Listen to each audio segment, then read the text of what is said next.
अस्सलाम वालेकुम। अबरार रशीद आपकी खिदमत में हाजिर है। और आजकल पाकिस्तान और ख़ास तौर पर इस्लामाबाद में अफवाह साज फैक्ट्रियाँ, ये उनका जो काम है अपने अरूज पर है।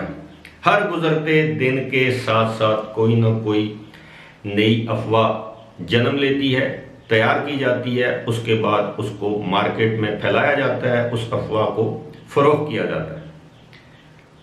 आपने सुना होगा कि साबिक वज़ीर आला पंजाब मुस्लिम लीग नवाज के सदर और कौमी असम्बली में लीडर ऑफ दी अपोजिशन मियाँ शहबाज शरीफ को गुज़श्ता रोज़ लाहौर हाई कोर्ट ने इलाज की गर्ज से लंदन जाने की इजाज़त दे दी है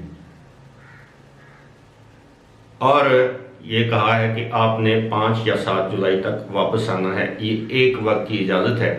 याद रहे कि मौजूदा हुकूमत ने शहबाज शरीफ का नाम एक ब्लैक लिस्ट में डाला हुआ था। ये ब्लैक लिस्ट होती है कि किसी शख्स को अगर आप मुल्क से बाहर ना जाने दें तो या ना जाने देना चाहते हों तो उसका नाम हुकूमत ब्लैक लिस्ट में डाल सकती है। ये ECL नहीं होती, एग्जिट कंट्रोल लिस्ट नहीं होती। लेकिन अदालत के हुक्म पर अब उनका नाम इस ब्लैक लिस्ट से खारिज कर दिया गया है और वो आज या कल बरतानिया के लिए रवाना हो जाएंगे। अब आपने नोट किया होगा कि मैंने अफवाहों की बात की थी। अब अफवाहें क्यों जन्म लेती हैं? अफवाहें इसलिए जन्म लेती हैं कि कुछ हालात, वाक़यात और मुहर्रिकात ऐसे होते हैं कि लोगों को अफवाह साजी का मौका मिल जाता है। अब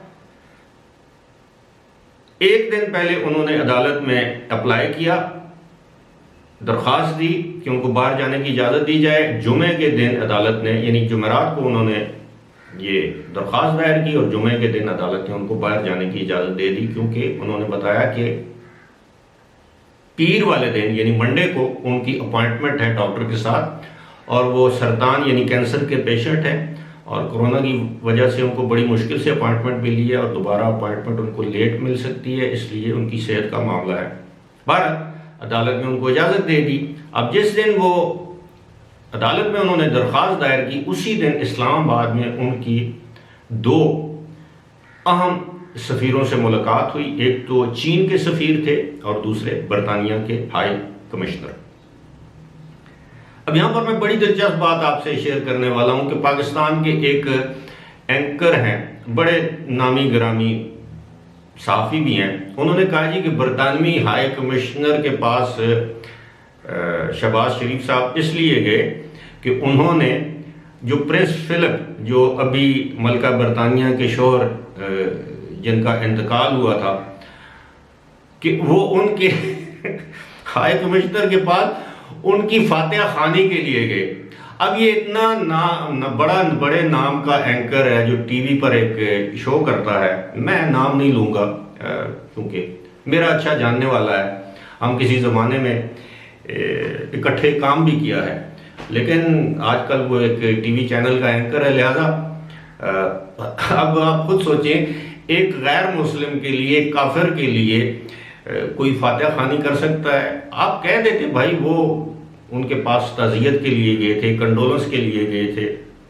बहरहाल, तो एक तो उनकी बरतानिया के हाई कमिश्नर से मुलाकात हुई और दूसरी चीन के सफ़ीर से मुलाकात हुई। अब जो उसके बाद जो बयानात चीन के सफ़ीर से मंसूब करके दिए गए और जिस तरह के वीडियो क्लिप्स जारी किए गए, उससे यह ज़ाहिर होता है कि 2 बड़े ताकतवर तरीन, यानी अमेरिका के बाद पाकिस्तान के 4 ममालिक जो है ना, वो पाकिस्तान पर किसी भी वक्त असरअंदाज हो सकते हैं। किसी हद तक आप 5 कह सकते हैं, लेकिन 4 तो हैं ही। एक अमेरिका, दूसरा चीन, तीसरा बरतानिया और चौथा सऊदी अरब। 5वां किसी हद तक आप तुर्की को कह सकते हैं कि वो पाकिस्तानी मामला पर बराह रास्त या बिलवास्ता असरअंदाज हो सकता है। अब कहा यह जा रहा है कि जनाब चीन वालों ने भी इंदिया दे दिया है कि जनाब हमारे लिए शहबाज शरीफ कबूल हैं। बरतानिया ने भी इंदिया दे दिया हमारे लिए शहबाज शरीफ कबूल हैं। और अंदरून खाना ये भी खबर आपके साथ शेयर कर दूं कि अभी चंद रोज़ कबल शहबाज शरीफ से लाहौर में सऊदी अरब के सफ़ीर ने एक मुलाकात की है। और अब इन मुलाकातों का कोई मकसद होगा। और उससे चंद रोज कबल हमजा शहबाज शरीफ से अमरीकी सफारतकारों ने मुलाकात की है। इस पर कुछ हुकूमती वज़रा ने ट्विटर पर अपने ट्वीट भी किए कि एक शख्स जेल काट के आ रहा है, हालांकि वो उस मुजरिम नहीं है, वो मुलजिम था, उसकी जमानत हुई है, वो बाहर है, तो उससे अमरीकी सफारतकार क्यों मिल रहे हैं, उसको हीरो बनाकर क्यों पेश करें। यानी इससे ज़ाहिर ये होता है कि आलमी सतह पर कोई मामलात चल रहे हैं, कोई खिचड़ी पक रही है। यही वजह है कि अफवाहें फिर जन्म लेती हैं। अब वजीर आजम को ज़बरदस्त किस्म का वेलकम दिया गया, जिसे कहते हैं रेड कारपेट वेलकम। कभी हमारे वजीर आजम जाते हैं, उनको किसी सूबे का डिप्टी गवर्नर या मेयर रिसीव करता है। कभी हमारे वजीर आजम जाते हैं, उनको मोहम्मद बिन सलमान खुद आकर रिसीव करता है। समझ नहीं आती। लेकिन अब इस मरतबा इतनी गर्मजोशी एक मरतबा फिर दिखाई जा रही है, तो इसका मतलब है कि कुछ ना कुछ तो है। अब ये कहा यह जा रहा है कि ये वजीर आजम, जब से इमरान खान वजीर आजम बने, ये सऊदी अरब का उनका छठा दौरा है। अब जाहिर है इस दौरे के दौरान वो उम्रा भी करेंगे, उनकी अहलिया भी उनके हमरा है। और बतौर मुसलमान जब आप, वो भी रमज़ान के महीने में आप अर्ज़ मुक़द्दस पर जाते हैं, तो आपकी ख्वाहिश होती है कि आप उम्रा भी अदा करें, उम्रे की सआदत भी हासिल करें। लेकिन कहा यह जा रहा है कि अब कुछ ताकतों ने पाकिस्तान की एस्टेब्लिशमेंट को ये बावर करवाना शुरू कर दिया है कि अब बस हो चुकी है, अब आप खान साहब के ऊपर से दस्ते शफकत हटा दें। आपके इल्म में होगा कि एक से ज़ायद मरतबा अमेरिका में सीनियर हुकाम की जानिब से ये कहा जा चुका है कि पाकिस्तान जैसे मुल्क में हाइब्रिड जमहूरी निज़ाम, यानी जाली किस्म का जमहूरी निज़ाम उनके लिए काबिल कबूल नहीं है। और इस वक्त पाकिस्तान और अमेरिका के ताल्लुकात भी मिसाली नहीं है। उसकी बड़ी वजह यह है कि पाकिस्तान के जमहूरी और जो पार्लिमानी निज़ाम तर्ज हुकूमत है, उसमें इस्टेब्लिशमेंट यानी पाकिस्तान के फौज की भरपूर हद तक मुदाखलत।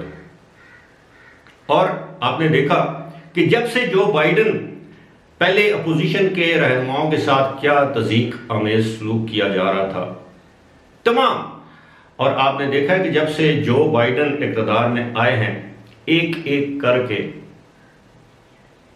अपोजिशन के रहनुमा जो हैं, सरकर्दा रहनुमा, या तो उनको जमानतें मिल रही हैं, या उनको रिलीफ दिया जा रहा है, या उनको उस तरह तंग नहीं किया जा रहा जो कि आज से 1 साल पहले जैसे उनको किया जा रहा था। इमरान खान एक से ज़ायद मरतबा इस बात का इशारा दे चुके हैं, धमकी दे चुके हैं कि वो असम्बलियाँ तोड़ भी सकते हैं और वो अवाम के पास जाने को तरजीह देंगे। अब ये जो शहबाज शरीफ की जमानत हुई है, इस पर इमरान खान सख्त नालां हैं, नाराज हैं। उनके करीबी दोस्त बरमला इसका इजहार कर चुके हैं। अब इमरान खान को बाहर जाने की इजाज़त देने पर भी उनके वजीर जो हैं वो वावेला कर रहे हैं, शोर व गुहा है। और इस इजाज़त मिलने से एक रोज़ कबल इमरान खान ने पाकिस्तान के अदालती निज़ाम, इंसाफ के निज़ाम पर कड़ी तनकीद की थी।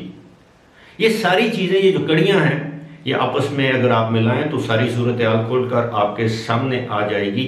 और यही वजह है कि आजकल अफवाह साजी का काम अपने अरूज पर है। फिलहाल इसी के साथ मुझे दीजिए इजाज़त। खुदा हाफिज़।